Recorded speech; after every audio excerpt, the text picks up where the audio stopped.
Welcome to this.podcast, the dopest podcast experience in Denver. Ain't that right, y'all? Give it up. Give it up. Come on. I love the change in the intro. Yeah. This.podcast, you can find us at linktree/this.podcast. We'll meet you where you're at. And we got viewership on YouTube. Yeah, you know what I'm talking about? Yes, sir.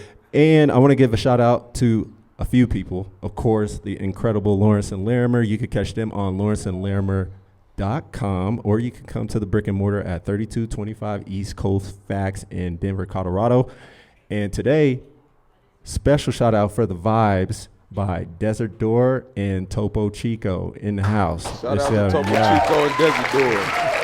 Yeah, they bringing the vibes, y'all, along with our lovely audience. But today, we got a special guest. Is a Denver native from Montbello High School. Let's go. CU. Let's go. Award-winning journalist. Let's go. And is a sportscaster for CBS 4. Let's give a warm welcome to Justin Adams. Come on, y'all, give it up. What's up? Yeah. Welcome to the show, man. This has been like, I call everybody out. It's been like 2-3 months in the making. Yeah. We can explain that though, if you want. Do you want to? Yeah. So Okay. we were supposed to be on. We We in were ready to December, go. right? Yeah, December, ready to go. Everything was ready, man. We were talking about like topics and everything, how we gonna do that. And then there's this thing called COVID.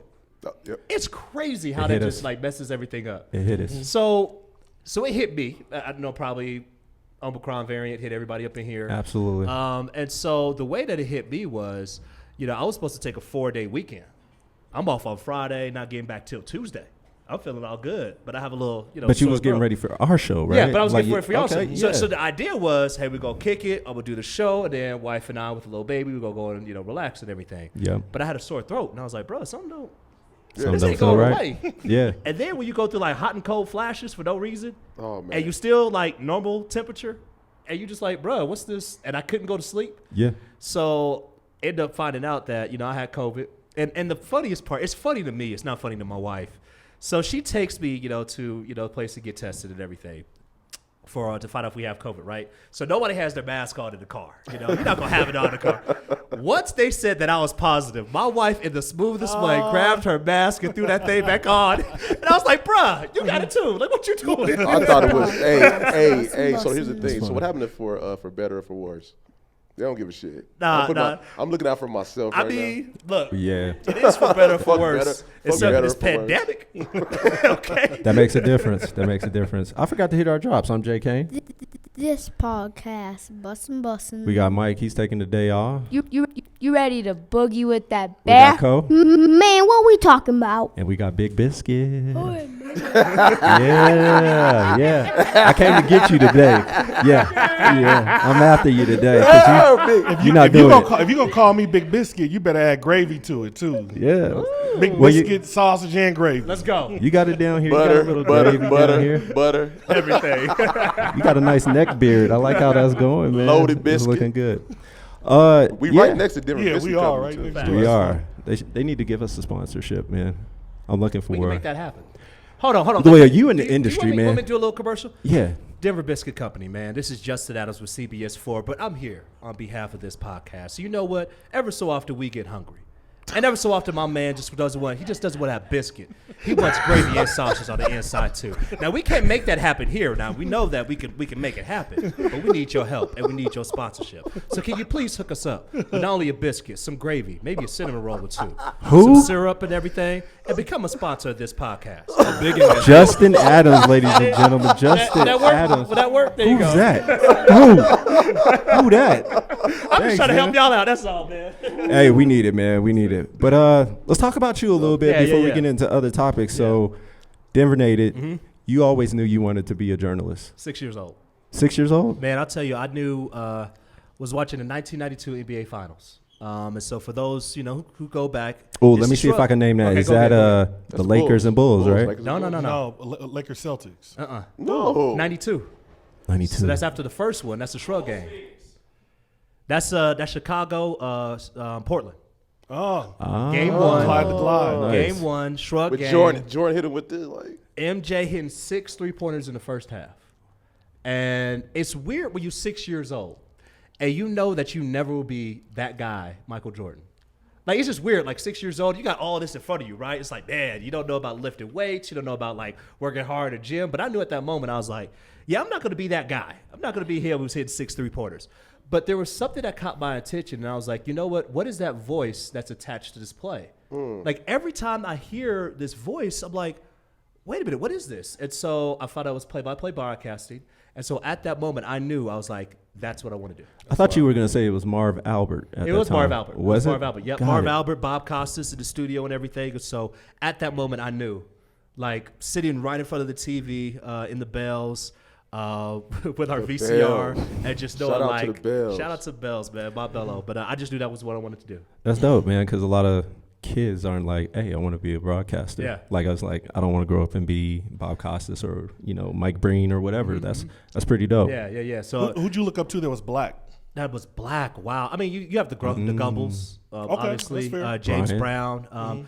Locally, Kevin Cork was everything. Yo, Kevin Kevin's You know what I'm Cork. saying? You can't Shout out get to past. Montbello. Shout I out mean, he's to still Montbello. doing his thing right now. He's with Fox News, but he's definitely like laid out the path of being able to go from sports to ESPN and then going national with news as well. I mean, my man's at the White House, bro. Like he's covering the White House. And so if you're looking at just an inspiration, that's the guy that you I like that. definitely look at. So I still keep in touch with Kevin as well. Actually, I need to give him a call. It's been a while. Kevin, I'm gonna give you a call, man. Shout out to Kevin Cork. So And the That Bellows, was- but that the was a Bellows flex. stay, Yeah, man. but the Bellows Absolutely. stay representing, don't we? all day. They do. All day. Stay. You got Joy Reid, Yeah, right? She was yeah. from the Bellows. She was from the Bellows as well. Yeah, a lot of broadcasters. Chris Dempsey, he's with Altitude Sports. So it was with the Denver Post. He's now with Altitude. And so he came for the Bells as well. I'm just saying, there's greatness. And they tried to act. And you know what? I'm class of Oh, you see '97. this My Bello Bello. love going on. I'm just saying, I'm man. glad- I'm I'm not glad- mad. That's I'm why not we mad. sitting Go right. ahead and I get see it. why we sitting right Yeah. here, man. I'm happily class of '97 in Montbello, and we always represent. Always. Always Always. representing. Can we get a quick side note, just real quick? Yeah. I am happy as ever to know that Montbello High School is coming back. Yeah, that is dope. That is. Just the way that it was shut down. Number one, I don't say a lot of different things. Are they rebuilding though? So they're going to, in many respects, kind of reshape the school, right? Okay. They're going to bring it all back, but they're going to, redo a couple of things in the school. and it's like in phases too, in right? phases, yeah. And so it's important to have that. I believe there's going to be a middle school as well, which at first I didn't care too much for, but it is what it is. The main thing is that the heart of the community is back. Exactly. You know, That's what I what's mean? up. And that's when that was stripped away in 2014. Really, the decision came down in 2010. When you took away that school, you took away the heart of a community. That's You a did. fact. So now That's you a have fact. kids who don't know where to go. They're fragmented all over the place. And you all know if you go to Montbello, the football team is everything. It's identity. It is the identity. It's identity. You know, Absolutely. you wear that with you. And so where do the kids go? Well, the kids are going to go to Aurora. Now gentrification is happening. And, Absolutely. prices are so higher. Now kids have to go, further into Aurora and everything like that. And now you have kids going to Cherry Creek and all these other different places. Man, I grew up, you didn't want to go to Cherry Creek because No, you wanted to absolutely. beat them. Like, that's what you wanted to do. And so it's definitely different, but it's great to see that school is coming back. But y'all weren't good enough to beat them. First of all, man, We did. First of all, what school you go to? I went to Overland. Y'all beat them? Absolutely. Man, we beat them. Y'all. Well, now Montbello my senior year we lost. Okay. My sophomore year we won. Montbello listen. beat Creek my senior year, 2001. So wait, 2001? Yeah. Dang, for real? in football, Oh yes. Baby. Man. I apologize. You ready to boogie Neither with y'all had that a party. bear? So They had a party off of that? Or, is that what you said? Neither of y'all had a part of it. but I'm gonna bring some straightening into this Yeah. conversation. When it came to individual sports, Yeah. Oh, y'all like, killed it. like Come on, track, man. look, when you take the linemen out and you just line up mano y mano, speed for speed, athletic ability, Couldn't be versus- stopped. We couldn't be stopped. Not at all. 100%. Couldn't Got be it. stopped. But that's not football. though. No. I give it up. I give it up for football. Yeah. But we lost in the trenches. But when it came to that thing called track, That's why y'all needed me. When it came- Not when in it the came- trenches, Cole. no, not said we lost Nah, in the trenches. We lost. Oh, in the trenches. in the of- trenches and What's the that mean? numbers. offensive line, defensive Offensive line. line, defensive line. That's what all the games Oh, were. across the board. But when we why y'all needed transition that thing to track, speed on speed, Done deal. athletic ability, Done deal. Couldn't be touched. couldn't be touched. Done deal. No, that's a We done even deal. that thing out. So let's talk about your broadcasting Yeah. because you you touched my heart because you were a play-by-play analyst for the Regis Rangers, which I went to. I'm an alum. Come on. Of the university. So I'll let you know, and I don't know what day it's going to come out, but they just won in the second round of the RMAC tournament. So I didn't know that. They beat a championship game. Shout out to Brady Ferguson and the rest of the crew out there. He's got a machine going. Man, he is, dude. He's pumping them out. He's a good coach. Yeah, absolutely. Great coach. So how long was you doing that? So I did that, man. That's part of the testimony, man. That's It was I like did that 7 years, right? Almost? 4 years. Actually 4.5. Pretty much almost 5 years. I didn't do it last year because of COVID. But man, it was an opportunity, and it was crazy how it happened. Was pretty much I was doing work for KOA News Radio at the time, and all I wanted to do was just have an opportunity just to call games. I don't care where it was. I just needed reps. Like I needed to know how bad I was in order to get better. Like I think that's what people do. That like they watch the game and think, oh wow, this guy sounds so good, and it's like, well, I could do it, and it's like, cool.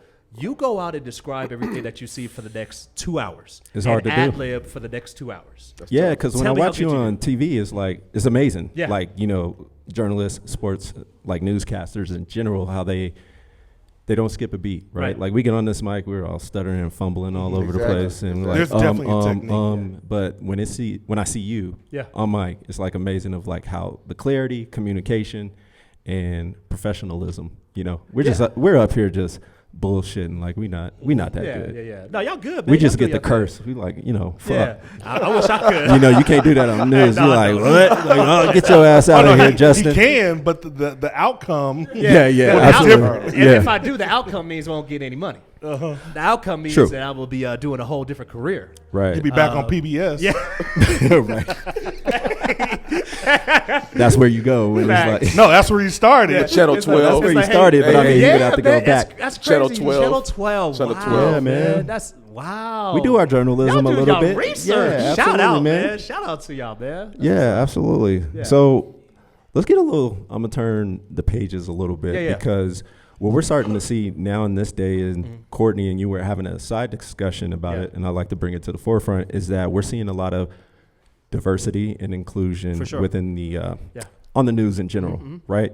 And I think, and I want you to talk about your experience because for minorities, black and brown, it's like, it hasn't been the best depiction of us when we turn on the news, right? Yeah. So how does having you and other newscasters with that diversity kind of dispel the old traditions of the newsroom? It just means, for me, I just know that it's not about, I know it's important for the audience, right? For who's Right. looking at you, whatever they bring to the table, when they see me, they know that they're going to get professionalism. They're going to get somebody who has done their research, and they're going to get somebody who is going to, at the end of the day, honestly entertain you. So, for example, today I did a story on Montbello and Freshlow, this new hub that's going to happen, where the parking ride used to be in Montbello off of Peoria. Got it. Use that 1 acre land. Oh, 1.3 you said the acres, park and ride. where the park and ride used to be. Got it. Yeah, used yeah. to be. Yeah, And I missed so they're going to build a 7-story affordable housing unit, going to have a grocery store and everything. And we know how important that is.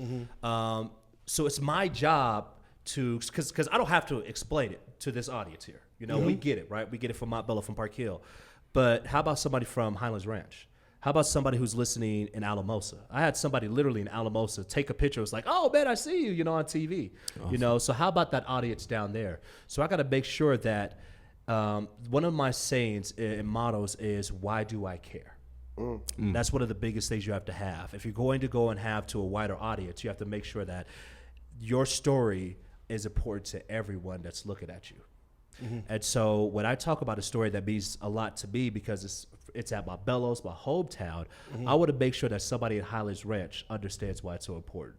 And somebody from there understands why it's so valuable to have something like this. And so that's something that I always try to do. I always try to make sure that I... Jay, Shout out to you. It's the This podcast, bustin'. it's the art of storytelling. Yes. And connecting the dots along the way. 100%. And then, people connect to people. Yeah, they connect to the story too, but you're the face, and when somebody turns the TV on, they're not thinking, oh, I want to hear a story about Montbello. They're like, I want to listen to Justin. Yeah. You see what I'm saying? You are. And why is this important? Because when you're on the morning show, I'm on the morning show. Right. You're not exactly sitting down watching TV, man. You're getting the kids ready. You're getting yourself up. Like, you need to wake me up. It's part of the routine. It's part of the routine, right? We turn on the TV. And to be very honest, you're really tuning in for weather and traffic, because you have to think That's of a fact. what's pertinent That's a to me. Well, I need to find out what's going on right now in the morning. Hey, where I travel this direction, do I go on Let me I-25 give a or respectful whatnot? push, man. Respectful. Yeah. Do people give a fuck about traffic anymore? Hell yeah, they When do. there's Waze and Absolutely. Google Maps, Yes, like I absolutely. don't care about traffic. Absolutely. Because when I pull out my driveway and I'm going 30 minutes that way, Yeah. the conditions are going to be different. Well, it's important because for us, even though we're a new generation, right? So we could go our ways, we could go all these other different apps. You still turn on the TV, like even though that you have your cell phone, that's your alarm clock and everything. I don't know. I haven't seen a program that could say, "Oh, and by the way, A, B, C, and D here. These are the traffic. These are where traffic is being stopped at overall." You want to get kind of a wide look at what's going on. So, Well, I think you turn on Google the does TV, that, be but able to do your that. point, like I look at the news for traffic because you want to see the action. Yeah. Right? Like that is wanna see what's going entertainment. on. It's a form of entertainment. Old man. No, we don't. I don't. I'm not putting myself in that bubble. You gonna pop that? I bubble? don't watch Come the on, morning Biscuit's news for great. You traffic. gotta join me, man. Weather, yes. So what you watching? So what Yeah. you watching? But that's why they always combine together, though. You never get traffic alone, you never Yes. get weather alone, but you get both You of get them the- together. you get both. Right? So you get this is what the forecast. Because anybody could flip up their phone and be like, oh, okay, boom, boom, boom. This It's is the what yin and going on. yang. But you get to say, oh, where you're at right now, this is what it's going Sure. to be. This is what it's going to be later on. And okay, here's the traffic. Oh, okay, so it's going this way. I need about 30 minutes. Maybe I need like 15 minutes extra in Yeah. order to get to where I need to go. Cool, we're moving on from there. And it's definitely a Fair enough. conversation piece when my wife takes me out to dinner and I don't know the people. It's like, we talk about the weather. Yeah, Yeah, what's the commute to your job? Like, hey, where you work at? exactly. Yeah. Everybody It takes 40. me like 30 minutes. Everybody 40 and plus. We talk about Weather. directions, the weather, Yes. and traffic. Is it That's amazing? what we talk about. But isn't it amazing how your conversations change as you get older? Fair enough. No, Because absolutely. when you like early 20s, you're not caring about the weather. You're not caring about traffic, bro. Where the Not work at all. Man? Where the work at, man? You know, you just like Where the what? Hey, Where the work at? you know Man, what- work what we at? talking you know what I'm about? saying? I'm like, if I get to work on time, that's cool. No. The other work. Other work. I know Yeah, that. see, Justin, work, the Justin, we work. bringing you outside the news. No, This is no, like no. Oh, this no. is real life we talking about. I knew where y'all at, but I was like, He tried to bring it back. Like, I'm trying to reel it back in. well, let's talk about your sports background. Go ahead. I did want to go, before we go to sports background, I did want to highlight quickly on the importance of black journalists. Yes, Yes. yes. Yes. We get Yes. off topic. So, what's important is because I've been in a newsroom where I was the only in the newsroom. Okay. Got him. When I worked at 7 News, Denver 7, which has some amazing individuals. Well, not some, all of them are amazing. Love Denver 7 community. Once Bertha Lynn left on air, Legend, Bertha, dude. Bertha. Bertha's Bertha a Lynn, legend, man. man. Absolutely. Bertha, shout out to Bertha. and I learned a lot from her. So one of the things that Bertha did was she used to sit right by me. And so there's small things that you learn by just sitting by somebody at work, and you see how they work, you see how they go, and you see how they handle different things. How do they handle their show? Did she How have do a they- great work ethic? Oh my gosh, she was amazing. Got it. How is that different than the football locker room, though? Well, shoot, in the football locker room, man, we not. No, but you we're watch. we're more flagrant a little bit in there. No, but the principles are the same.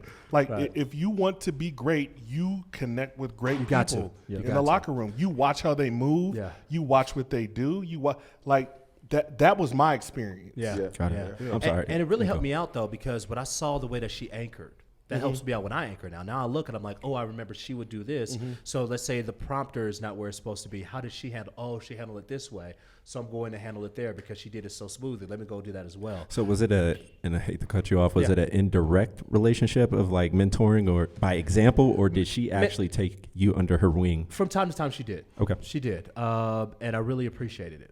I Nice. really did. I mean, she is. I mean, when you talk about legends, black broadcasters in Denver, she is definitely one of the top. Oh, absolutely. She was in the Bertha. 80s, 90s. Yeah, Yeah, man. like she started. Bertha. She started at Channel 9, so or KUSA at the time. Well, it's still KUSA, but she was at I don't know the channel exactly at the time. But she started there and then went to 7, and she was it. But it does teach you a whole lot. And now going from a place where I do remember being at a place where I was the only in a newsroom. I know how that feels. Like, I know how it feels where, you know, there's certain jokes or certain things that happen or certain stories break. What story, for example, there was a shooting at a Nas concert. And so, you know, I remember how awkward it was at times to try to be like the guy who deciphered different language when Twitter was really young. So if somebody said ST and the number 8, then we know that's straight. Yeah. But at the time, your coworkers may not know what that means. So it's like you are the guy to go and decipher that. So I know how that feels where you kind of be like, man, is that like my worth and my value here? Knowing that it's not, but it's easy to feel that way sometimes. But to be you know, but they try to make you feel like that is your worth and value to try to decipher black culture. Yeah, you know, them. sometimes, but then you could also use it as an opportunity to be able to teach. And that's my thing, is always use it as an opportunity to be able to do so. Always use it as a chance to be like, hey, this is what's going on. Oh, and by the way, this is why it's important. Absolutely. So, like, for example, one of the things I remember bringing to Channel 7 at the time was Juneteenth. It's on a Saturday. Juneteenth is going on, and nobody knew about it. It's not in the show. And I'm like, wait a minute. This needs to be in a show. It's a huge, huge deal, right? This is before Juneteenth national holiday and everything. Especially in Denver. Especially in Denver. So one of the things that I've learned is that sometimes the best thing you could do is just take a camera, shoot it, and go and bring it back. Just go and do it yourself and bring it back. And then you can go and tell the story. Use it as an opportunity to learn. Use it as an opportunity to teach. And say, hey, this is what's going on, and this is why it's important. And then it comes back to that point I said earlier, why do I care? This is why it's important to the whole community at large. And that's how you break the story. And so you use it as a teaching moment. But to see so many different black broadcasters that we have right now is a beautiful thing to see. Who's your black broadcaster? Well, black media personality. Oh, wow. Right now. Oh, wow. Who do you connect with the most? Who? As in person or just like watch from afar? No, it could be from afar. In person, it could be a combination of both. There's so many different guys that I do. The work ethic of Chris Dempsey, I absolutely love what he does. It's amazing. From a national level, actually, I'll give you one name: Nate Burleson. Nate Burleson. I really like Shout that. out wide to Nate receiver, Burleson. Detroit. He's I on really like Nate Burleson. CBS He's on NFL. CBS, but here's the thing: he's not just on CBS NFL. My man's on CBS Morning News. Yeah. Okay. So that's the next step. So we talk about like the Michael Strahans and guys like that, Nate Burleson's, like that's the next step. Just saying that we're not just people who could be on and talk about the game. We could be the individuals bringing you the news too. Yeah, that's super dope. I didn't know he was doing the morning news. I didn't know that either. And so that's why that's the next evolution. That's why it's so important to see guys like that. Brian Gumbel, excuse me.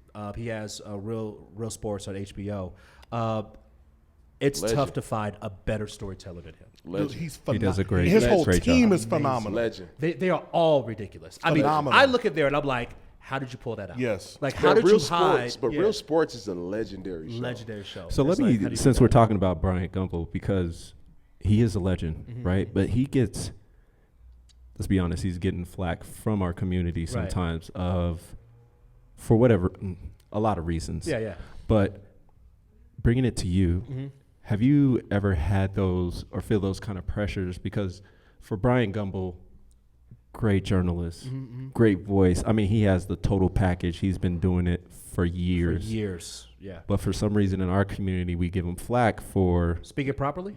speaking properly. That's Using sad. the English language? Whatever his, whatever he has going on outside of his life. Yeah. Like growing up or when you wanted to get in broadcasting, did you ever feel that kind of dissentient pressure to be like, my own community could possibly kill me because I'm speaking proper and communicating and not Kill, you know. not in like shoot and kill. Yeah, no, like, we're talking about talk just. bad. sorry. Yeah, that's Cancel slang culture. for Cancel you know, culture. We Cancel. got it. We got you. Cancel. I'll Ostracized. being tell you- canceled. I'll tell you the exact story. When Montbello won, or Far Northeast, whatever. It's still Montbello. I don't understand Far Northeast. When they won the championship and they had a parade, that was the most pressure that I ever put on myself on a story because I grew up there. I went to the school, and I know exactly who was going to watch it. Oh yeah. I know exactly where it was going to be posted. And I was like, I cannot mess up on this story. I'd never go into it saying I'm going to anyway, right? But I had this immense pressure that I put on myself. Like, it has to be perfect and everything has to be right. And then at the end of the day, you have to realize that you are here for a reason. point blank. At the end of the day. At the end of the day, you are here for a reason, right? You are here to be a great storyteller. So tell the story of what happened. Don't try to make something up. Don't try to, do something out of the ordinary that may try to win you an award this time. Be who you are. Be what got you to this opportunity, to this position. And so once I let all that go, it turned out to be a fantastic story, man. And I was able to wrap around several different things, because when I do storytelling, I always in my mind do beginning, middle, end. So it's kind of weird. I got this actually from Jackie Chan in a movie. It's the weirdest thing that I got it from. But he was like, in his fight scenes, he always wants a beginning, middle, and an end. And if you ever look at his fight scenes, he always like has that. Like, here's the beginning, here's the middle, here's the end. And I always look at myself and I'm like, what's the beginning, middle, end of the story? Got it. And I always try to think of that. And so when I talked about Montbello, beginning was obviously the champion, obviously the celebration, right? We're here to cover the celebration, okay? Why are they celebrating? Where it's because of the game. Let me go bring you the game. A couple of highlights from the game. And then I have interview with the player that was the player of the game, right? And then from there, the bridge that I have on the middle part to this was like, yeah, this is important, but what's going to come back is Montbello High School is coming back at fall of 22, right? And it brings back the heart of the community. That was part of my stand-up. Got it. And so I was able to go from there to talk to Coach Lindsay, get a soundbite from him, and then wrap it up with somebody from DPS. And that's the beginning, middle, end of the story. So it's like, here's the celebration. Here's the football piece. Oh, by the way, the school is coming back, so let me throw that news in there. Absolutely. And this is why it's important for this to come back. Nice, man. know, Yeah. so- Shout out to you. Yeah. Just trying to wrap it in there. Absolutely, man. Man, listen, man. There's no better representation of the Montbello community than you, man. Funny story even with that, man. So I was anchored in the morning. So this just kind of the stage that you have like behind the scenes. I was anchored in the morning that day. So you know, at the time I would wake up at like 5 or 4:30, anchor at 7, and then we do an hour show at the time, and then usually I do a story afterwards and then go home. Well, on that day in particular, they said, hey, you have the option of either you could just do your regular normal shift, get off at like 2 o'clock or whatever, or you could go and wake up early, anchor in the morning, then leave, go home, and come back and do this. And, oh, by the way, you won't get home till like 10 o'clock. And so the option was, oh, there's somebody else out there, another reporter. They could go and tell the story. And it was very tempting to say, oh, man, yeah, let me just get that extra rest and everything, let me just do the normal shift and I'll just get rest. And I was like, look, nobody's going to tell this story better than me, Yeah. because, and don't get me wrong, we have tremendous journalists there. Absolutely. But Montbello's home, man. Yeah. That's you. Montbello's home. Who's there's better to certain- tell the story than you, right? Yeah, there's certain sound bites that I'll be able to get because I know the community. I know Tony Lindsay, man. He was Absolutely. coaching me when I was in high school. I know the guys. I know the players there. And so there's certain questions that I could ask for the story that I could get out of it. I was like, what? But you know what it means to stand on that warrior And that's wall. the other thing. I know what it means. So I would be doing a disservice to honestly not only the community, but I'll be doing a disservice to the station if I didn't go and do that. You got to show up. So I got to show up to do it. So real quick, Yeah. take us through the newsroom because you watch a lot of shows and it's like, oh, it's always chaotic and Yeah. get the story and It's never like people are in relationships and Yeah. deceitful or something like that. But TV, bro. take us through like Yeah. Is it what like it Anchorman? takes. Ron Burgundy. A little bit, man. Yeah. Am I Ron Burgundy? Are you always reading straight from the prompter? Like, do they fuck with you when you like reading from the prompter? And No, it's no, like, no, yo, no, no, because you don't mess with that. News, nobody, man. I got News, because here's the thing about news. You don't want to mess up with facts. Because Right. you'll get sued. But most importantly, your credibility is at stake. So we could talk about money all day, every day. The number one thing that I hold true to me is my credibility. I cannot have that wane at all. If my credibility is off, everything is off. Because I can't have you say, That's your job. here's Justin Adams with whatever at the news, or here's a breaking news situation, and then you're looking at me and it's like, oh, it's Justin. He really don't know what he's talking about. Or he messed Okay. up this other story, whatever. I can't trust him. Yeah. Right? So it's important for me to be able to hold firm to my credibility and also the credibility of the station. That is my responsibility. And so to the best of my ability, right? Mistakes happen. We're all human. Things happen. But to my best of my ability, that's what I'm there to do, to be able to to uphold the credibility of my name, my last name, and also the station as well. So staying on that subject, right? Because this is not we're not professional journalists. Yeah. And there's a lot of people that are in our shoes, but they try to tell the news. Right. Give us your opinion on that exact subject of, like, you know, we come up here, we're amateurs, we throw out facts, we don't need to be held accountable because we are not on the news. Right. Like, how does your feeling about that, of like all these amateurs out here that are not really journalists, have a lot of opinions and try to state fact, where you actually do your research and homework to make sure that have a huge everything's following too. accurate. Yeah, and have a huge following too. following. Well, it's just depending on what they want to see, right? Some people, I mean, we've seen that a lot with the pandemic. Everybody comes up with different, you know, everybody, and we kind of make a joke of it. Like people on Facebook or whatever, they come with different facts. Me personally, you know, they're going to do what they do. I'm going to do what I do.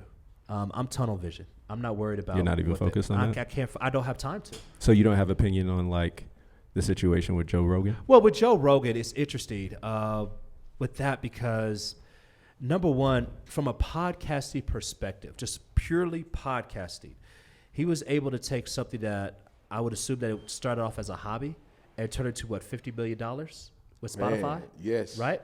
And I hear like 200 million. Well, something like that. But something right? ridiculous. A lot of right? money. A lot of money. So, you know, it's And he has a bigger platform than most for news. sure, news outlets. Yep. But here's the thing, because you get lost, right? You could talk about the controversy. You could talk about all these other different things, or you could really focus on this is where people are getting their information these days. Where are people getting their information? Social media, podcasting, all these other different things, right? So the traditional journalism, right, where you used to go on, you know, TV, you used to wait for the 5, 6, and 10, right? You used to wait for that. Well, I'm not going to say it's out the window, but more people are finding different avenues and different ways to get that on-demand content, right? We want what's going on right now at this moment, right? And so that's what I look at is that's where journalism is going, and in many respects, that's where it is right now. To podcasting. Is that podcast of you. So you'll be able to learn how can you develop yourself to be able to do that? Like this, what's going on right here? This podcast, right? Like You like that, right? This podcast. Yo, this is beautiful. I appreciate right? that, man. Because this gives an opportunity to talk to a wider audience and to describe what's going on in the Park Hill and Montbello community. or Man, Denver so- in general. Denver General. All Denver. Right? So taking what you're saying and just kind of expanding on it, how does that make you feel being a journalist at Channel 9? I mean Channel 4 News. Yes, sorry. sir. Jesus. Hey, look, At if they want to, Channel- they want to give out the check, we go Channel- whatever. No, I'm playing. At Channel that's Channel 4. At Yes, sir, Channel 4, yeah. At Channel 4 News. In terms of just saying, like, the podcast world, in terms of people getting their news from the podcast world, especially like Joe Rogan. He has what, 2 million, But 4 million followers? But what's more than what are that. the guests he has on? Like What's he the has so many pressure? different guests. He does. Yeah, but what's the pressure on you in terms of trying to compete with that? Because people are taking his like, for example, Aaron Rodgers. Right. Aaron Rodgers was getting a lot of his information in terms of how to treat COVID From like a Joe Rogan, right? Yeah. This is where you have to be mindful. You have to know who you are. Like, you have to know exactly who you are. I can't go out there and say, I'm going to compete with Joe Rogan. I'm going to go to inform my viewers on what's going on with facts. Like, that's my role and responsibility. And I'm not going to go and say, hey, I'm going up against this podcast or I'm going up against this individual over here. Like, my focus is on, when you turn that camera on to me, you're going to know you're going to get the right information. Yo, but Like, there that was has a to be it. shift. But there was a shift from Walter Cronkite, right? And then now we're in 2022. Oh, yeah. It's you get your information from wherever. Right. Absolutely. And that's really tough to navigate because then it does puts us in our corners. It does. Extremely right wing, Yep, extremely extremely left left. wing. Yeah, but- to where with Walter Cronkite, it was one message. Right. Right down the middle. Everybody is right down the middle. But what's the difference though? Walter Cronkite didn't have the internet. He didn't have social media. He didn't have all these other different things, right? He didn't have where everybody had literally a platform to be able to speak on, right? And so what's going on right now is you have the information age. There's so much information that's thrown out at you because the internet's undefeated, right? There's so many different pieces of information. If you want to find out whatever you want on the internet, you can find it. Absolutely. Yes, right? that's a fact. But And is it the so- right information, though? Yeah, Well, I think that's the tough part. problem. So that's the role of the journalist, though. It does, but does the masses trust you as a journalist? Well, that's where it comes back to what I was talking about earlier with your credibility, right? My role is not to give out opinion, it's to give out facts. Now, when we're doing sports, the final score is the final score. How we got to the final score, we can have some fun with it, right? Yep. But the final score at the end of the day is the final score. If there's a house that's burning, the house is burning, okay? Like, for example, with the Marshall Fire up in Boulder, right? You could go with all these other different reasons for why that happened or whatever. At the end of the day, there are people who lost their homes, and it's my job to talk about it. Yep. Right? It's my job to show it. And by the way, on a side note, that is one of the most chilly things I've ever seen in my life. Was the Marshall fires? Oh my God! The aftermath, The aftermath. specifically. When you look at people's homes and they're burned out to the ground, and wait a minute, that used to be somebody's home, or one person I interviewed, that was somebody's business. Right. We Neighborhoods. did hair out here, neighborhoods. And what's crazy is that you will see homes burnt down, and then literally Across the street. Across Fine. the street, everything's fine. Yeah. You see cars burned down. You're like, whoa, it's crazy. That's where you get to the point where you just say, My bad. oh, it's all good. You have to make sure that you focus and say, I'm here to not only tell the story, but to also honor the individuals who had this happen to them. And that's my focus on it. And I get it with podcasting, which is why, for me, I do things on Instagram, I do things on Twitter, different things like that. TikTok, I'm still trying to get used to it. But, it just Fuck it's just TikTok. right. Damn. I'm not getting on that. I'm too old for it. Hates TikTok, man. I'm not doing TikTok. TikTok's weird. It is. I don't get it. It's like another layer. Yeah. It's another layer. We'll get into it, Yeah, but I'm yeah. sorry. Go ahead. But it's just the main thing is that at the end of the day, I got to make sure I'm a trusted journalist, Yep. Got it. and it's not just at Channel 4. It's wherever I go. So even here, right? I gotta Yeah, make you sure got to I be speak on your facts game. all the time. It's kind of funny. It's like it's one of the reasons why you. Yeah, you all button up. Look at you, Hey man. look, man, I'm just Outshining everybody. Man, trying to Man, get credit. but so let's talk about Yeah. the Donald Trump effect. Wait, hold on. Trusted Before we get into that, journalists. so for your journalism, Yeah. like the fact that you're on all the time, you empathize and you see these world events, current events that are happening here locally. Yeah, How yeah, do you deal with that mentally and kind of try to decompose when you go Wow, home great at night point. with the family? Yeah, let's actually stick Compress. on that. I want to stick on that. Decompress, I yeah. really want to stick on that. It is difficult to. It's difficult to really just like do a story when someone lost everything, and then to say, "Right, I'm just going to go on with my life." It's very difficult. And so I'll tell you what that hit me the hardest. There was a shooting in Hinckley High School. My mom was there. Yeah. Oh, wow. Wow, man. And so I was in the courtroom when, the three young men, 16 years old, each and every one of them being tried as adults, came in. And the first thing that hit me wasn't, do your job, A, B, C, and D. It was, these are kids that I mentor. These are kids that need a mentor. These are kids that, man, I want to like rally around. You know what I'm saying? And it's not like, it's just because of, it's who I am, right? Like that's part of it. And it's just like, wow, man. And I remember texting a couple of friends of mine and just saying, man, this is very difficult because it's tough to see young men who have thrown away a huge part of their life. And that's very, very tough. But at the same time, it goes back to, okay, I need to go and report on this. But it's important to have an outlet, to have someone who you could be able to talk to. But before you said it was your wife. My before wife. the show started, you talked about how much of a anchor your wife is for the family. Yeah, she is. Man, my wife is extremely important, man. I love how we just like go at bridges and everything. My wife, Nikki Adams. Let me say this about her. But shout out, Nikki. Nikki, shout out to Shout out my to you, wife, Nikki. man. Shout out to you. We don't. A lot of times, black women get put in this place where they feel like, okay, well, my husband or this guy has to make this much money in order to be my husband, or this guy has to be this type of stature before he's there.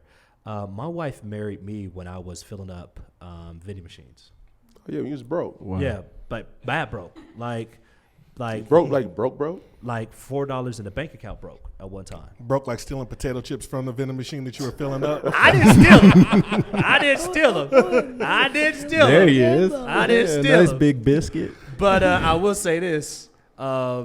I did get a couple bills from the guys who did help me out, you know, who did all the vending machines. I didn't want the chips anyway, man. But let me put it this way, man. But I think it's extremely important to know, man. My wife is an amazing woman, man. She's an executive director of child care licensing. She has a master's degree. And at the time she married me, like I said, doing vending machines, and I was working part-time, didn't have a full-time job. Wasn't even really in broadcasting as much. You know, I was doing part-time in radio. And she did because she saw something that I didn't see in myself. And so I have, not only do I love her, but I have the utmost respect of what type of woman that she is. And at that moment, because she believed in me when I didn't believe in myself. They don't come a dime a dozen. So shouts out to Nikki Adams, man. I love that woman. She is truly amazing. In front of every good man is a great woman. Great woman. And so, but that's kind of, you know, a little bit, you know, if I may, you know, that's a little bit of my story. I think people see like you on TV, they think, man, you just had that happen for you, right? Just hard work and perseverance. Hard work, man. I'll take you through a little bit about my career, man. 2010, you know, working at Channel 7. Was there for 4.5 years. About year 3, I had an opportunity to do pregame, postgame hosting for the Colorado Buffalo games. Played at CU, and I was like, wow, this is crazy. Going to behind the mic. Had an idea of what to do. Didn't really know some things, and you end up finding that out as you go on and you get better. Well, lo and behold, man, I go on this now national show, the first iteration, and I get let go from there. So I go 2 years without a full-time job. And it's crazy because I understand what it means and how it feels to be on unemployment. Like, I know how that feels to literally be like, you could talk about depression, whatever you want, but like, fill out whatever and then call up unemployment, get the money, and just do nothing. I know exactly how that feels. Was there any pressure at home? No, because I was living by myself at the time. The only pressure you have is that your dreams are fading away.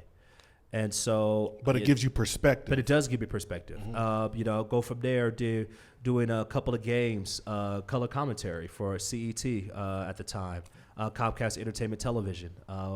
Brian Roth, who's the voice of the Colorado State Rebs, brought me on, was able to do some games from there, able to learn how to do games, doing things with him on TV level. He was like, man, you just sound so good. And I was always hoping just to have an opportunity just to be able to get on. About fast forward a little bit, I got a job in ministry working at Pro Athletes Outreach, which really opened up my heart to different athletes. We're not just talking about the X's and O's and their stats. Now we're talking about their wives and their families. Like Cortland Sutton is a ridiculous believer, man. And to be able to talk to him about the tattoos he has on his 2 trap muscles he used to have on his wrists. He has them both down on his shoulders, man. To talk to him about that, man, is huge. Now you have different conversations in there. Now I care not only for the athletes, but man, how's your wife? How's your family doing? You know their backstory, right? You know their backstory. Now you're able to talk to them. So now you're more than an athlete. My heart opens up for that. And so, but then a year into that, didn't work out. Got to go to something else. I had a point, fellas, where 2018, I was at a journalism conference, National Association of Black Journalists Convention, where after the first day, and these are individuals who you grew up with, man, you just saw them in their career, and I looked and I was like, I'm nowhere near this at all. And I was going to leave this convention in Detroit, go back home, and essentially call journalism quits. Journalism quits. I was going to go in a different direction, different industry altogether. And I remember sitting in the room and saying, hey, man, just give it one more day. Just one more day. Lo and behold, once I got back from NABJ, the Denver Broncos were holding an event, a media event. Was still able to get a credential with the Denver Broncos and everything through just knowing people and already doing things as well. At the time, CBS 4, Romy Bean, who is the weekend sports anchor, at the time she was doing Mondays and Friday where she would preview and recap Bronco games, where she was able to go full-time. She's now the weekend sports anchor. Shout out to her, doing a great job with sports. So I knew that was out there. And so I remember just emailing the news director at the time, Tim Whelan, who's now the general manager, and just was looking for an opportunity. I just needed a shot. I just needed a chance. And I remember the first part of his email says, you have, ooh, Lord, I want to cry. Okay. He said, you have great timing. we were just discussing this role right now. And I remember walking into his office about a couple of weeks later, and it wasn't an interview. It was, this is how much we're paying. Do you want to do this? Wow. This So, podcast. Look at God. Literally look at God, right?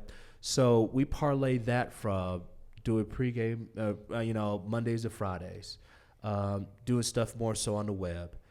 Now I'm, once the pandemic hits and protests and everything goes on, I do a news story, and it goes from that to, hey, have you ever anchored before?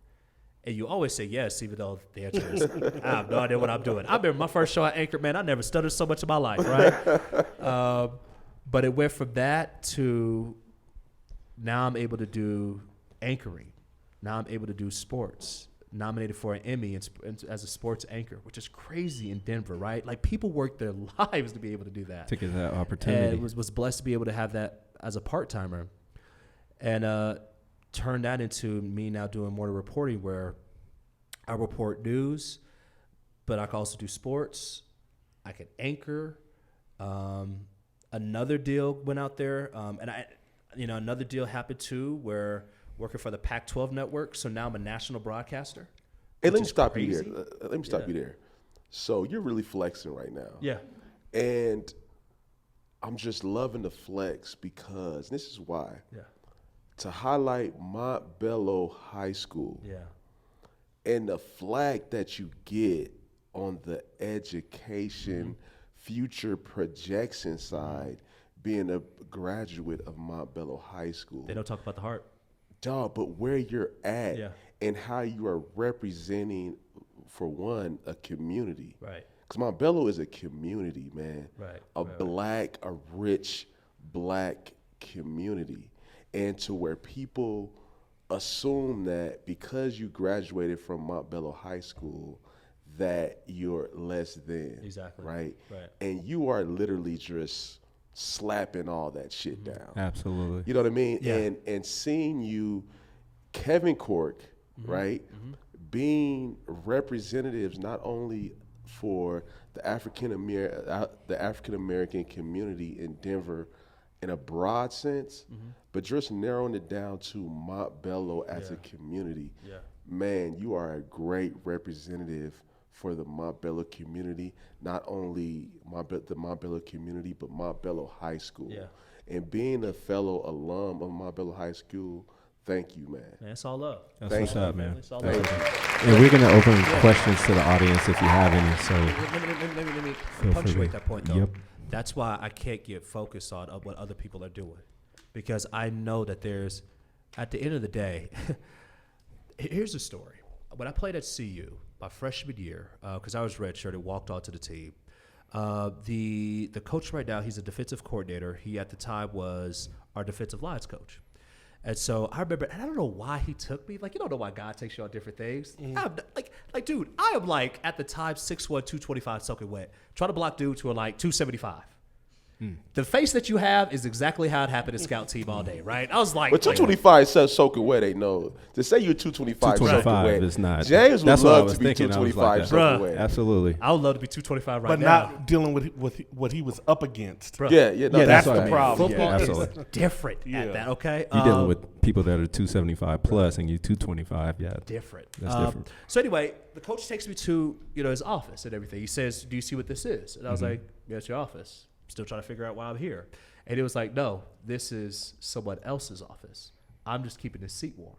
And the same way I say that to every time that I go on and I do news or I do sports or I'm on air, I'm just keeping the seat warm. Somebody else is going to take my place.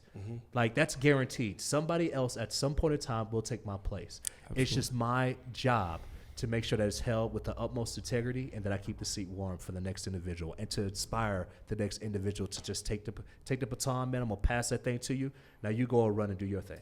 No, that's beautiful because that's kind of how I treat my job. Is that it's the position. Yeah. Right. It's not, people aren't looking up to Jay. It's Yeah. like, I got a responsibility to be a leader, Yeah. and they respect that.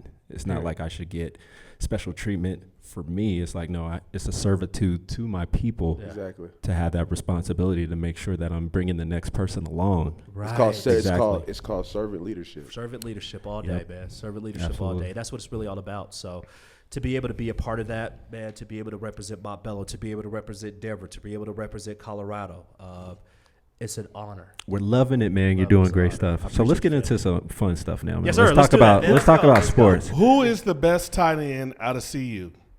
Ever? It's not you.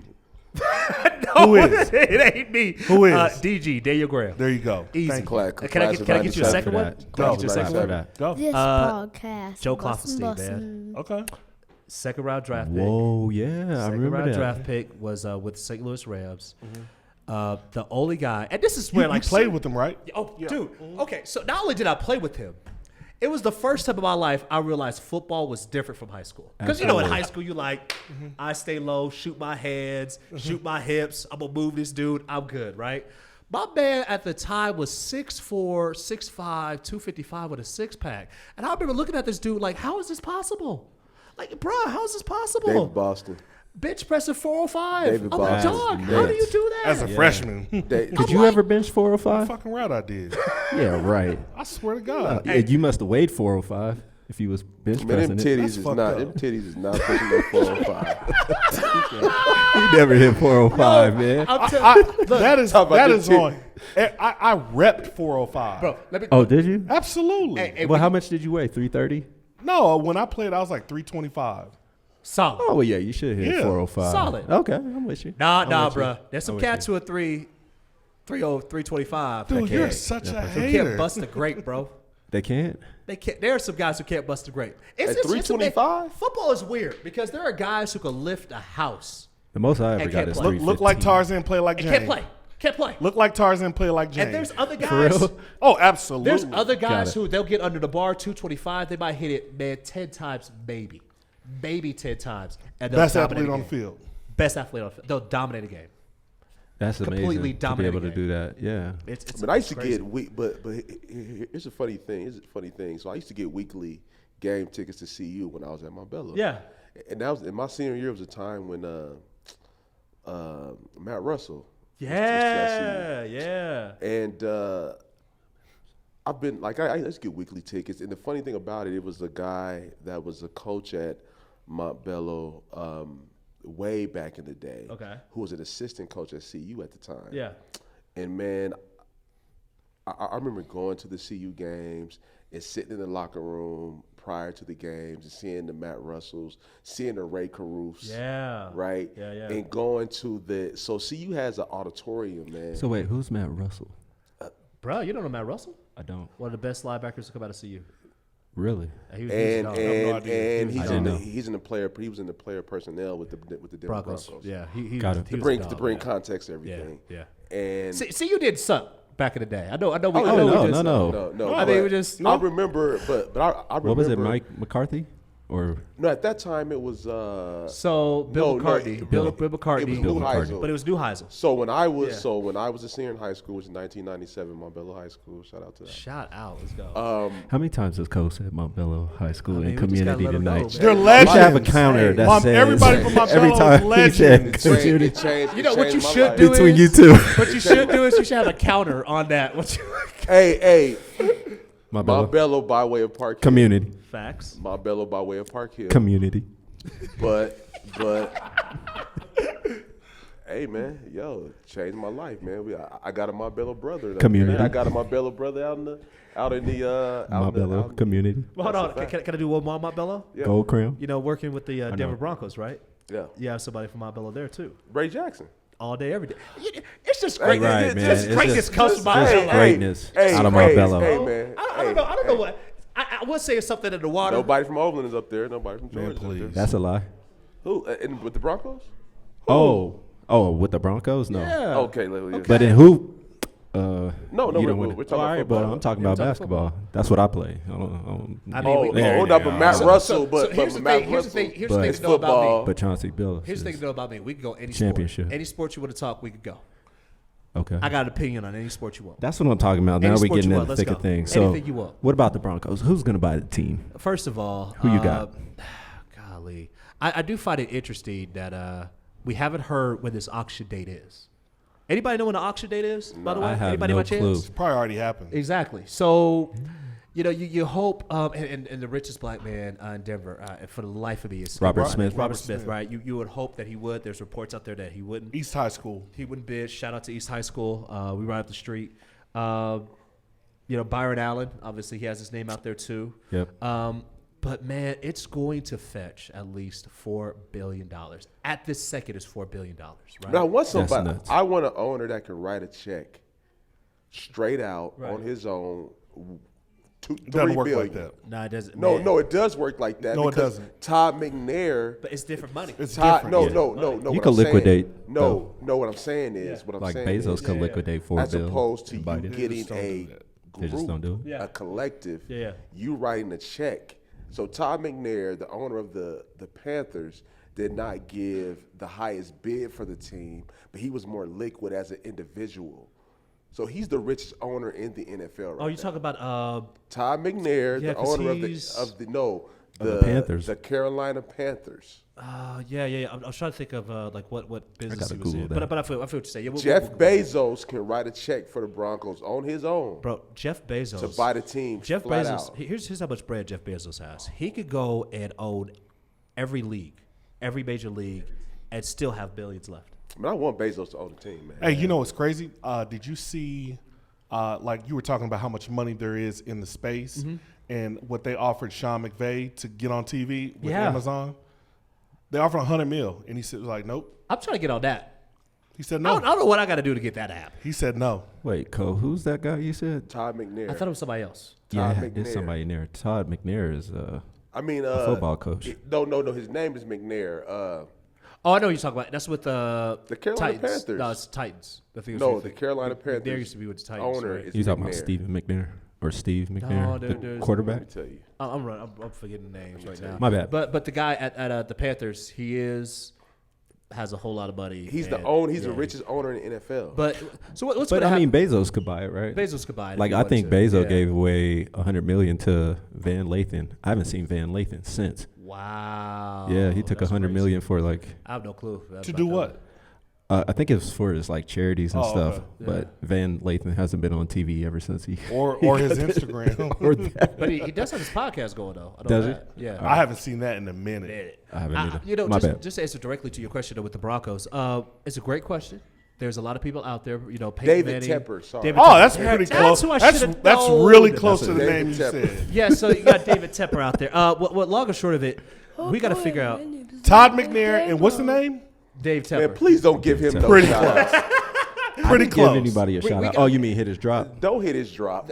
Yeah, because he said some wild Because stuff. I have. He said some wild stuff up He's here. been borderline Yeah. just all day. flagrant. We talking about Biscuit's girl here, though, man. I'm Denver saying the Biscuit name got- was pretty He close. almost got us Denver canceled. Biscuit. Yeah. He could have got us canceled. Sponsorship, David Biscuit. Come on, David. Yeah, absolutely. No, I would say I don't know exactly who will be. Yeah. You know, I'm like everybody else trying to figure out.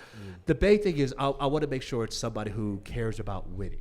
Yeah. It's not just something that because you have money that you kind of put to the Try to side. make or money. whatever. Yeah, you know, we You want see somebody that could do both, right? 'Cause Yeah, you got to yeah. make money. Obviously, you're going to make money. Yeah, regardless. It's going to appreciate what you have to realize is that the evaluation of teams are going up Mm-hmm. because of betting, sports gambling.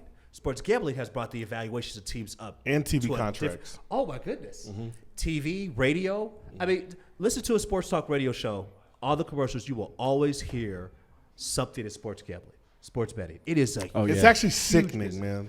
it's How a much you huge hear it? business. You hear it All all the the time. It's All the nonstop. time. But it's a big and, business. and just think, like to your point. I would love to have that on this podcast, though. So FanDuel, DraftKings, if you're out Hey, there, they, you're giving out they money. have it on Talk to I us. Am Athlete. This Talk to dot. Westgate Superbook.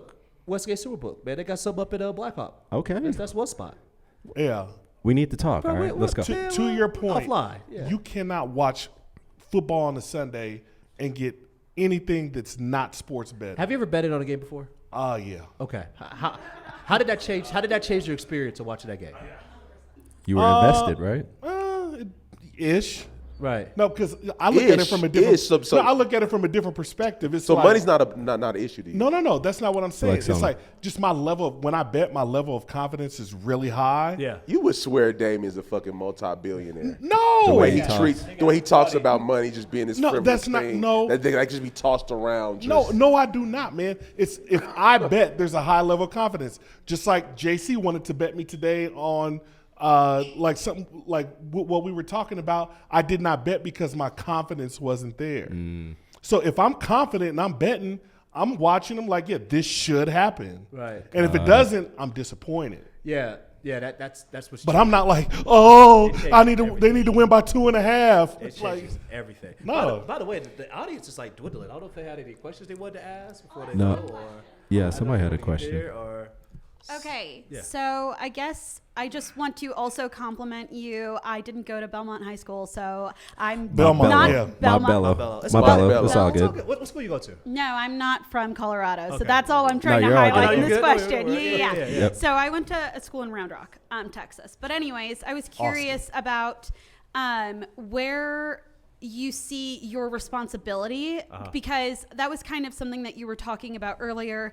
Is I'm kind of tunnel vision on my what I feel my responsibility is to the viewers and the audience in which watch the news that I present. I guess I'm curious, I'm a historian, so I try and present like the objective reality as well, in a sense, or narrate a story objectively. But one of the first things we learn is that there's no such thing as an objective reality, and that the viewer, that, in fact, white people use that as a justification for slavery for a very long time, that, this is the objective reality. And so they got to present on those facts. So what you said about credibility being extremely important and the intention of the story you're telling is always really significant. I guess I'm curious how you kind of deal with the responsibility of being Black and in the industry and, presenting supposedly objective facts when, there's constantly like fake news and other people discrediting and, things that you actually know to be objective truths, like you said, a fire's happening. It's kind of wild how that fire can be happening, and the conversation isn't about those people being affected, and it's more about the kind of narrative behind it. So I guess I'm curious.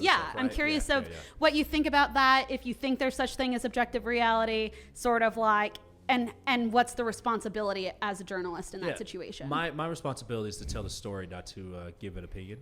But only it's sports, especially when I do like sports talk radio. Like from time to time, I go on the Fan, and like every Thursday night, shout out to the Fan. I'll jump on there and I will talk about Broncos. So I'll give my answer on the Broncos, right? Who's going to be the quarterback, and I'll have an opinion and whatnot, make it entertaining to go from there. Put a couple of facts behind it, and you could go whichever way you want, agree with me or disagree, right? When it's news, it's all just about I have to stay right on the facts, right? But you can allow the people to tell the story. That's really your job, right? So you can allow the people to go one way or the other, right? But it's also your journalistic integrity to make sure that you're not putting something out there that will, not only hurt your credibility, but hurt the credibility of the station. So when you talk about the information, though, because I think the problem is news is boring. It could be at times. I think what's happened is that when you look at the CNNs, MSNBC, Fox, like everything's a debate now, like a debate show. You have these political pundits, and they try to bring entertainment into an industry that should just tell facts, you know? Well, so how do you navigate that? Then you find yourself on like one side of the story, right? You find yourself on one side of the letter. It's always an opinion, right? Your job is to be a great storyteller, but also to stay on the facts as much as possible. Like that's what you got to do. I guess I'm curious about that too, though. If you stay on the facts, like you're talking about who you want to be the like Broncos head or owner. You've got people like William Roden or Harry Williams who do history, and they're talking about these sports and like the legacy of ownership of black teams and how property and ownership sort of relates to those things. So say you're presenting something that you were talking about earlier, sports gambling. Yeah. How do you objectively talk about that without talking about ownership, without talking about who controls the wealth in the teams, without talking about race, without having that conversation? There is no objective conversation because who owns it is, the objective reality is who owns those teams are, these white men who And what story do they want you to and tell? what story do they want you to tell? Yep. Exactly. So I guess I'm curious about that and sort of what you think about that, because we can present on the facts, but if I'm going to get, shit on for presenting on the actual facts of the situation, then, and the players themselves are owned by certain things and can't say certain things and can't have certain dialogues. How do you present objectively? And everybody's in Yeah. cahoots. Yeah. So thank you so much, by the way, for the question. I mean, by the way, come on, audience. That's Where pretty at? layered. Where are we at, That's audience? pretty Come layered. on. That's pretty layered, All man. 5 of They us. put away the drinks, man. I know That's they what really happens did. when you put away the And drinks. like, we put away the drinks. See you, funny Matt. All right, so there's a lot to it, to that response, but I think you could really will it down to just one simple thing. It kind of, the first thing that hit me when you were talking was like, someone coming with a plate of food, and you decide to do whatever you want, but this is what this is, right? This is what's going on. And so I could go out with the facts of, hey, okay, I'll give you a great example. A couple of days ago, I did a story on just this new campaign from CDOT and also from CSP, so Colorado State Patrol.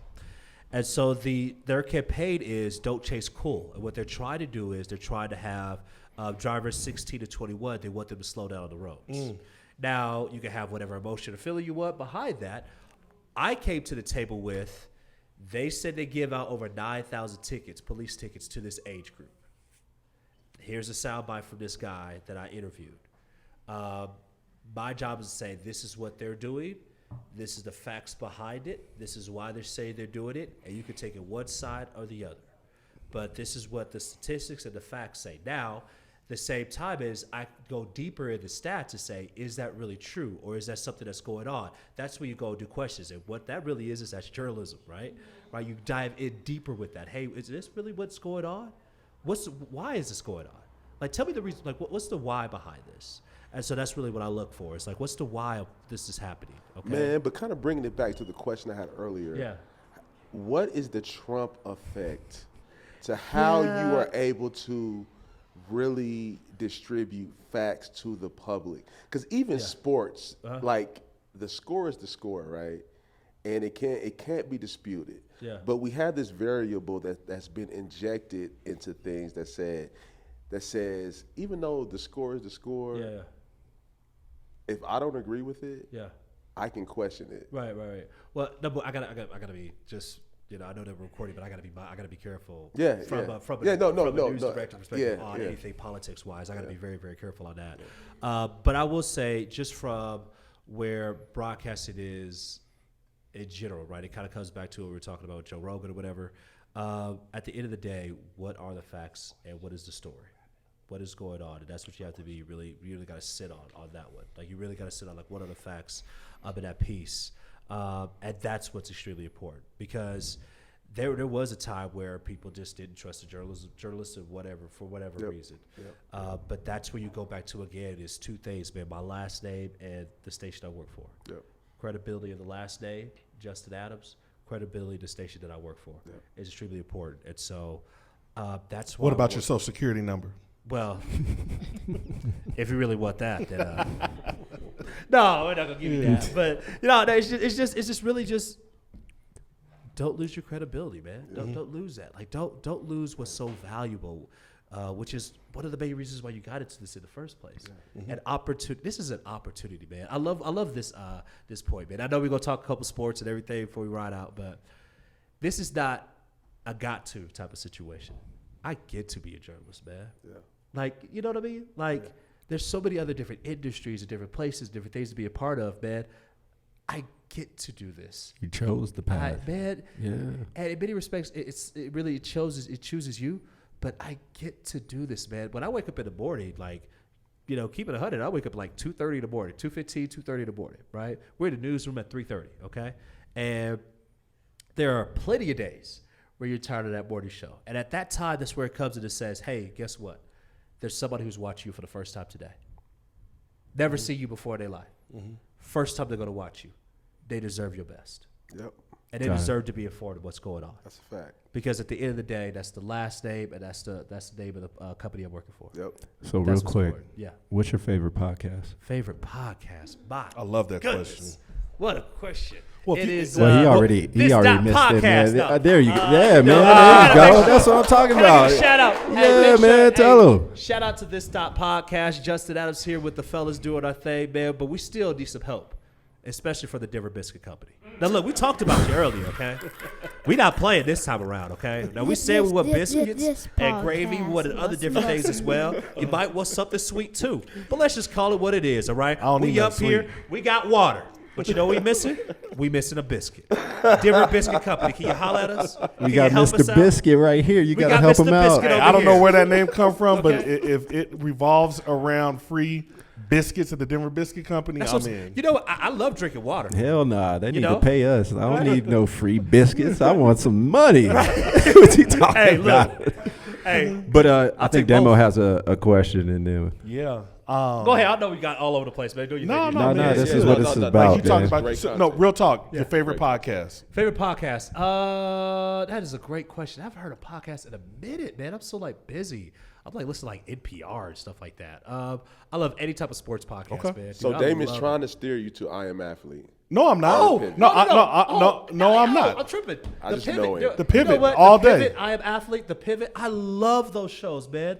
Absolutely love those shows. Let me tell you one thing too. That has changed journalism more than anything else. Athletes being able to be behind the mic and to tell their stories. Yeah. It used to be you That's had to go in the different. locker room. It was a you had to go phenomenon. and tell them. Yeah, like you had to go and tell them. You may get to pull them aside and go and talk to me one-on-one. You get to develop different stories and go off from there, right? Now athletes are coming out with their own podcast.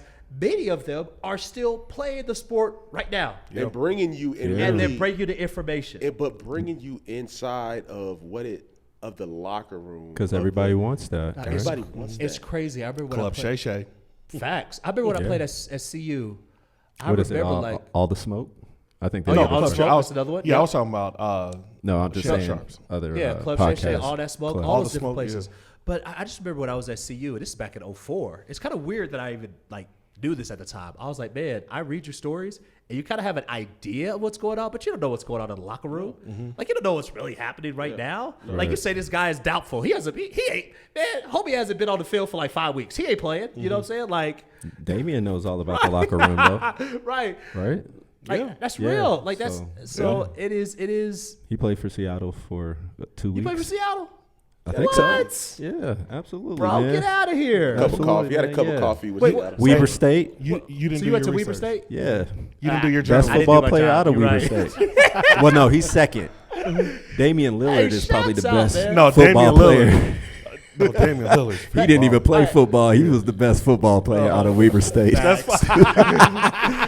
Yo, let me ask you a question. This podcast. How different was football from college to the pros, man? The speed was unbelievably different. Is it I'm really? coming from 1AA to the NFL. That just sounds funny. I have a Chad Brown story I can tell you later on Okay. that completely blew my mind. See, I told you. Now, See, this that's what- the stuff see, you need to bring to the I pod, can't. man. See, he never See, talks when I about get it. out here, when I What's the type of When I get out disrespectful here- shit Chad Brown said to you? Nothing. I know he just, said some, he just I know, ran around me. I know he said something Are you disrespectful. serious? No, to he you. doesn't say shit. He just ran around me, and then everybody looks at me. I'm like, oh damn. That's They're when like, you got cut? No, they're As soon like, as he he does ran that shit around to your ass? everybody. Oh, my God. He does that shit to everybody. Like, He why does. are you mad at He does. yourself? He does. You're looking stupid because you're mad at yourself, and he does that to everybody. Got it. Yeah. wait, he was what? Who was the coach at the time? Holmgren. Oh, nice. So that's what mid 2000s. Dude, so how was that experience, though? Like, did he call you to your office and say, hey, number 70. 70, can you come to the office? No, there's a Grim Reaper. they Oh. call early in the morning, bring your playbook. When they gave Really? you 70, but did you know that you wasn't gonna last long? There's some numbers you can like. I ain't gonna be here too long. They gave him the slash before he even started. That's wrong, man. That's great. Hey, but you're an offensive guard and they gave you 41. Like, You know your time. Hey, they did it like this. know your time is short. They looked at all the numbers. They were like, here you go. Hey, That man was 330 with the number 17, and they was like, oh, man, he's not out there gonna looking be like here a long. kicker. Is that a wide receiver? Hey, number 70. so Hey. you play guard. Yeah, Man, I played Buster's guard. I back. played it all. He played it all. Yeah. Kicker, Crack back. They gave him 3. Oh, man, this boy was 21 playing right guard. This boy had Dion's number playing right guard. I'm like, hey man, line up at D tackle, coach. I don't even play on defense. So you got to ever. explain to cats there how difficult it is to play at that level, man. When they say it's a game of inches, that is no lie. Everybody's strong. Everybody's fast. Everybody understands the game at an advanced level. It's a matter of technique, and whose technique is better. And sound horror, man. Yeah. Sound that Me. don't do that. Not after anything I said. No, Man, we used to have a but horn, that's why but I Jay say took that. it off. That's why I Couldn't say take that it because kids be coming out and they thinking because I'm fast or I'm strong, they don't have to work on their technique, and then they get blessed by somebody. Yeah, Skills. technique is Skills. everything. So Absolutely. back to you though. Yeah. So we talked about Top Podcast. We had an amazing time with you tonight, man. I appreciate that, man. Really amazing time. We could talk for another 2 hours, 3 hours. Yeah. When you think about your experience that you had here tonight, Yeah. who would you want to come tell their story on this podcast? Man, I want other journalists to come out here and tell their story, man. I want other people just to come up here. And, my homie, my great friend Damo Bowen, man, he works for the Wall Street Journal. I mean, he's amazing. He's from Park Hill. Went to East High School, graduated from there. Just a tremendous career. And one of my best friends in the world. And I look up to him in many respects. And I'm just encouraged by what he does. And we could just go off with different things too. He's a great individual to be able to have. What's on his there. name?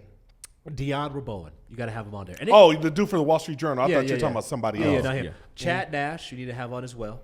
I don't know if you had him. So Dr. Chad, Chad Nash. That's Yep. my brother. Chad, you got to have him on here. All right. And here's the thing. He's going to break down everything about what's going on in the housing community. And just the importance of being able to own. I mean, the importance to be able to have property, the importance to be able to have those different things. Like he's definitely one of the guys you got to talk to. Not immediately. All right, we do it. Okay. But that's really the thing, man. It's just, I come on this show and I've been looking at the work that you guys have been doing, and I'm just highly encouraged because podcasting is Are you something I really wanna looking at it? I need you to really look at it. Nah, man, I look I at it, know, I man. need you to Sometimes really look at cross-eyed it. like this. Did it meet your expectations? Oh, come on, man. I knew what I was walking into, The dopest baby. experience in Denver. You walking into the jungle, baby. That's what we do. That's what's up. We're going to have a colleague of yours, or we're trying to, Marissa Armas? Armas? Yeah, Armas? There All we right, go. when you talk to Marissa, just ask her what she thinks about sports. She doesn't like sports at all. But Marissa, let me tell you about Marissa real quick. When you talk about a beast in the newsroom, she Amazing. is ridiculous. All right. She's ridiculous. We So got you our will work enjoy her. cut out for us. Yeah, man. She's gonna command that respect though when she walk in here. Just like And you we did. respect everybody. Yeah. She on it. absolutely. She on it. Yeah. But I know y'all guys gonna do well, man. Let me, before we wrap this up, man, let me say this about what you guys are doing, man. You guys are journalists because you are to the ears of the streets. You're to the ears of Denver, to the ears of what's going on. And The culture. The ears of the culture. And sometimes we miss that because we're covering so much. We miss that from time to time. So what you guys are doing is extremely important, and it should be devalued.